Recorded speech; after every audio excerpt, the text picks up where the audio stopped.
Hi friends, എല്ലാവർക്കും PSC winning ഷോട്ട്സിൻ്റെ പുതിയൊരു ക്ലാസ്സിലേക്ക് സ്വാഗതം. നമ്മളും ചർച്ച ചെയ്യാൻ പോകുന്നത് UP സ്കൂൾ ടീച്ചറിൻ്റെ 6/7/2024 നടന്ന കാറ്റഗറി നമ്പർ 80/24 ആ പരീക്ഷയുടെ ചോദ്യപേപ്പറാണ് നോക്കാൻ പോകുന്നത്. ഇതിലെ ചോദ്യങ്ങൾ ഇനി വരാൻ പോകുന്ന PSC പരീക്ഷകളിലും ചോദിക്കാൻ സാധ്യതയാണ്. LDC അതേപോലെ ഇനി വരുന്ന സെക്രട്ടേറിയറ്റ് അസിസ്റ്റൻ്റ് പോലുള്ള പരീക്ഷകൾക്ക് തീർച്ചയായിട്ടും ചോദിക്കാൻ സാധ്യതയുള്ള ചോദ്യങ്ങളാണ് ഈ കാണുന്നതൊക്കെ. അപ്പോൾ കൃത്യം എല്ലാവരും എന്ത് ചെയ്യുക, മുഴുവനായും ക്ലാസ് കാണുക, ചോദ്യങ്ങൾ കൃത്യമായി മനസ്സിലാക്കുക, ഉത്തരങ്ങളും. അപ്പോൾ ഒന്നാമത്തെ ചോദ്യം, ഹാരപ്പൻ സംസ്കാരത്തിൽ കൃഷിയുമായി ബന്ധപ്പെട്ട് രാജസ്ഥാനിലെ കാലിബംഗനിൽ നിന്നും താഴെ പറയുന്നവയിൽ ഏതിൻ്റെ തെളിവുകളാണ് ലഭിച്ചിട്ടുള്ളത്? ഓപ്ഷൻ ബി ആണ് ആൻസർ, ഉഴുത വയൽ. കേട്ടോ, ഉഴുത വയൽ. രണ്ടാമത്തെ ചോദ്യം, വനത്തിൽ നടത്തുന്ന വെട്ടിച്ചുട്ടു കൃഷിക്ക് ബ്രിട്ടീഷുകാർ അനുമതി നിഷേധിച്ചത് മൂലം കേരളത്തിൽ ഗോത്രജനത ബ്രിട്ടീഷുകാർക്കെതിരെ നടത്തിയ കലാപം ഏതാണ്? കുറിച്യർ കലാപമാണ്. കേട്ടോ, കുറിച്യർ കലാപം. Option D.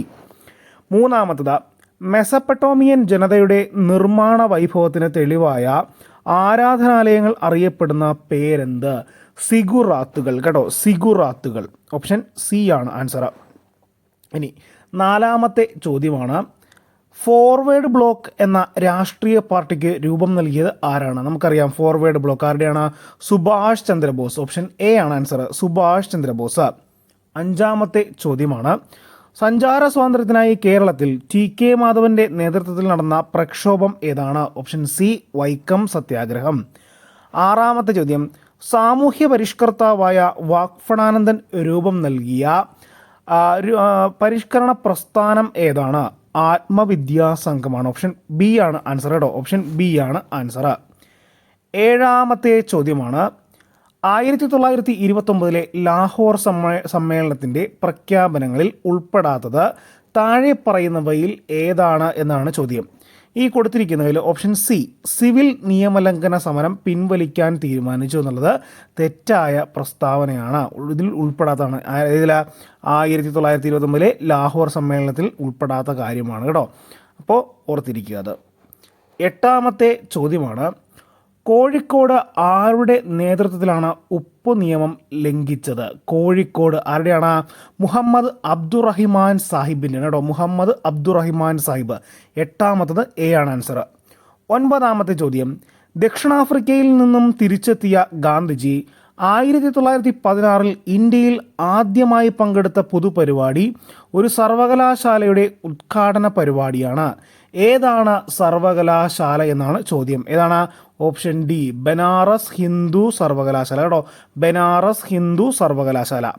പത്താമത്തെ ചോദ്യം, 1946 പുന്നപ്ര വയലാർ സമരം തിരുവിതാംകൂറിലെ ഏത് ദിവാന്റെ ഭരണപരിഷ്കാരങ്ങൾക്ക് എതിരെ നടന്ന സമരമാണ്? നമുക്കറിയാം Diwan sir CP Ramaswamy Iyer. Option B ആണ് ആൻസർ.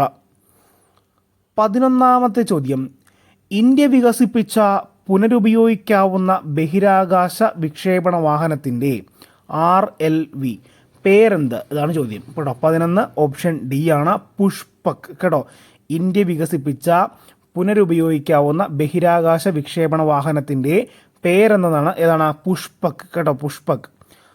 അടുത്ത ചോദ്യം, സ്വതന്ത്രമായി ടാർഗറ്റ് ചെയ്യാവുന്ന ഒന്നിലധികം റീ എൻട്രി വെഹിക്കിളുകൾ ഘടിപ്പിച്ച ഇന്ത്യയുടെ ബാലിസ്റ്റിക് മിസൈൽ ഏതാണ്? അഗ്നി 5 ആണ്. ഓപ്ഷൻ എ ആണ് ആൻസർ, അഗ്നി 5. 13ാമത്തെ ചോദ്യം, താഴെ പറയുന്നവയിൽ ഇന്ത്യയിലെ ഏറ്റവും നീളം കൂടിയ മൂന്നാമത്തെ നദി ഏത്? താഴെ പറയുന്നവയിൽ ഇന്ത്യയിലെ ഏറ്റവും നീളം കൂടിയ മൂന്നാമത്തെ നദിയാണ് ചോദിച്ചേക്കുന്നത്. കൃഷ്ണയാണ്. കേട്ടോ, കൃഷ്ണ. ഓപ്ഷൻ ബി ആണ് ആൻസർ, കൃഷ്ണ. 14ാമത്തെ ചോദ്യം, താഴെ പറയുന്നവയിൽ ഏതാണ് ഇന്ത്യയുടെ കിഴക്കൻ സമതലത്തിൻ്റെ ഭാഗമല്ലാത്തത് എന്നാണ് ചോദ്യം. ഏതാണ്? കൊങ്കൺ സമതലം. കേട്ടോ, താഴെ പറയുന്നവയിൽ ഏതാണ് ഇന്ത്യയുടെ കിഴക്കൻ സമതലത്തിൻ്റെ ഭാഗമല്ലാത്തത്? ഏതാണ്? കൊങ്കൺ സമതലമാണ്. 15ാമത്തെ ചോദ്യം, രാഷ്ട്രപതിയുടെ ചുമതലകളിൽ ഉൾപ്പെടാത്ത പ്രസ്താവന ഏതാണ്? അടിയന്തരാവസ്ഥ പ്രഖ്യാപിക്കൽ, സർവ്വസൈന്യാധിപൻ, ദയാഹർജിയിൽ തീർപ്പ് കൽപ്പിക്കൽ, രാജ്യസഭാ സമ്മേളനത്തിൽ അധ്യക്ഷത വഹിക്കൽ. ഏതാണ്? 15ാമത്തെ ആൻസർ എന്താ? ഡി ആണ്. കേട്ടോ, ഡി ആണ്. 15 ഡി ആണ് ആൻസർ.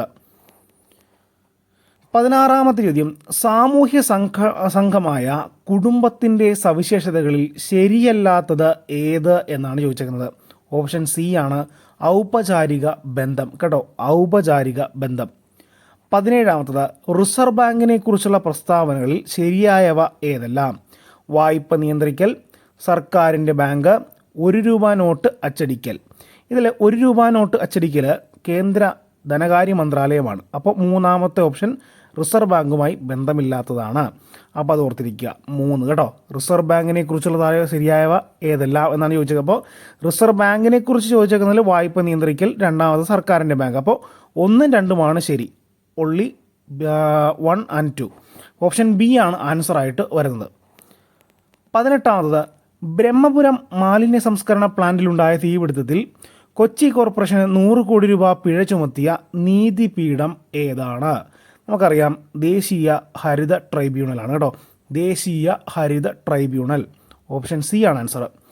2023 ഉദ്ഘാടനം ചെയ്യപ്പെട്ട ഉത്കല ആഭ്യന്തര വിമാനത്താവളം ഏത് സംസ്ഥാനത്താണ്? ഉത്കൽ ഏതാണ്? ഉത്കൽ ഒഡീഷ കേട്ടോ, ഒഡീഷയാണ് കേട്ടോ, ഒഡീഷയാണ് കേട്ടോ. ഓപ്ഷൻ എ ആണ് ആൻസർ. ഉത്കൽ എന്ന് കേട്ടാൽ എന്താണ്? ഒഡീഷയാണ്. 20ാമത്തെ ചോദ്യം, പ്രകാശവർഷം എന്ന യൂണിറ്റ് ഉപയോഗിച്ച് അളക്കുന്നത് എന്ത്? പ്രകാശവർഷം എന്നുള്ളത് ദൂരമാണല്ലേ, ദൂരം. ഓപ്ഷൻ ഡി ആണ് ആൻസർ. 20ാമത്തത് ഡി ഓപ്ഷൻ, ദൂരം. തന്നിരിക്കുന്ന കാന്തത്തിന് താഴെ പറയുന്നവയിൽ ഏതാണ് ശരി? തന്നിരിക്കുന്ന കാന്തത്തിന് താഴെ പറയുന്നവയിൽ ഏതാണ് ശരിയെന്നാണ് ചോദ്യം. 21 ഓപ്ഷൻ ബി ആണ്, 2 ധ്രുവങ്ങൾക്കും തുല്യ ശക്തിയാണ് കേട്ടോ. അതാണ് ഇതിന് ശരിയായിട്ട് വരുന്ന ഓപ്ഷൻ. 22ാമത്തത്, ഒഴുകുന്ന ദ്രാവകത്തിലെ കർഷണമാണ് ഡാഷ്. ഒഴുകുന്ന ദ്രാവകത്തിലെ കർഷണമാണ് എന്താ? 22ാമത്തെ ഓപ്ഷൻ സി ആണ് ആൻസർ. വിസ്കോസിറ്റി കേട്ടോ, വിസ്കോസിറ്റി. ഒഴുകുന്ന ദ്രാവകത്തിലെ കർഷണമാണേത്? വിസ്കോസിറ്റി എന്നുള്ളത് കേട്ടോ.